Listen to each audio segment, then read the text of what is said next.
கிருஷ்ணகிரியில் மின்கட்டண உயர்வை கண்டித்து அதிமுக சார்பில் துணை பொதுச் செயலாளர் KP முனுசாமி தலைமையில் ஆர்ப்பாட்டம். 2000 பேர் பங்கேற்பு.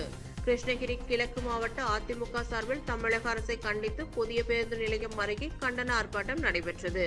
இந்த ஆர்ப்பாட்டத்திற்கு கிழக்கு மாவட்ட அதிமுக செயலாளர் அசோக்குமார் முன்னிலை வகித்தார். அதிமுக துணை பொதுச் செயலாளர் KP முனுசாமி தலைமை வகித்து ஆர்ப்பாட்டத்தில் கலந்து கொண்டு கண்டன உரையாற்றினார். இந்த கண்டன ஆர்ப்பாட்டத்தில் தமிழகத்தில் அண்மையில் உயர்த்திய மின்கட்டண உயர்வால் ஏழை எளிய நெசவாளர்கள், சிறு குறு தொழிலாளர்கள் பெருமளவில் பாதிக்கப்பட்டுள்ளனர்.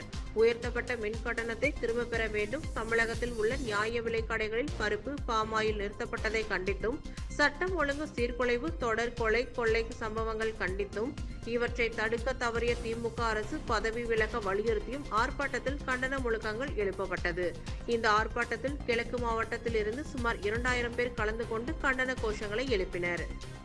இந்த திமுக ஆட்சி அலங்கோலமான செயலற்ற ஆட்சி. கூட்டுறவுத்துறையை பொறுத்தவரை மக்களுக்கு சென்றடையக்கூடிய குடிமைப் பொருட்கள் தங்கு தடையின்றி செல்ல வேண்டும். அதற்கு ஆட்சியாளர்கள் முனைப்புடன் செயல்பட வேண்டும். அந்த துறையின் உயர் அதிகாரிகள் கண்ணும் கருத்துமாக செயல்பட வேண்டும். ஆட்சியாளர்களின் அலட்சியத்தால் அதிகாரிகளால் செயல்பட முடியவில்லை. அதனால் குடிமைப் பொருட்கள் மக்களுக்கு கிடைக்காமல் அவதிப்படுகின்றனர். தமிழகத்தில் உள்ள எந்த துறையும் முதலமைச்சர் கட்டுப்பாட்டில் இல்லை. அவரது கட்டுப்பாட்டை மீறி சென்றுள்ளது. உரியவர்களுக்கு உரிய அதிகாரம் கொடுக்க வேண்டும். கிருஷ்ணகிரி மாவட்டத்தில் எல்லா இடத்திலும் சாராயம் தடையின்றி விற்பனை செய்யப்படுகிறது. போலீசாரால் கட்டுப்படுத்த முடியவில்லை. சாதாரண தட்டுவடை தயாரிக்கும் நிறுவனத்தில் மாதம் 1 லட்சம் மாமூல் பெறப்படுகிறது.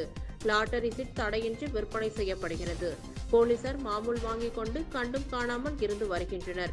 இதனால் சட்டம் ஒழுங்கு, வன்முறை, கொள்ளை போன்ற சம்பவங்கள் நடைபெற்று வருகிறது என குறிப்பிட்டார்.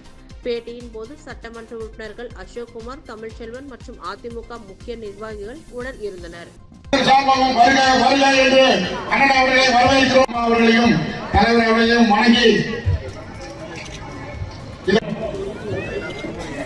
அதை நான் வழிமொழிகிறேன்.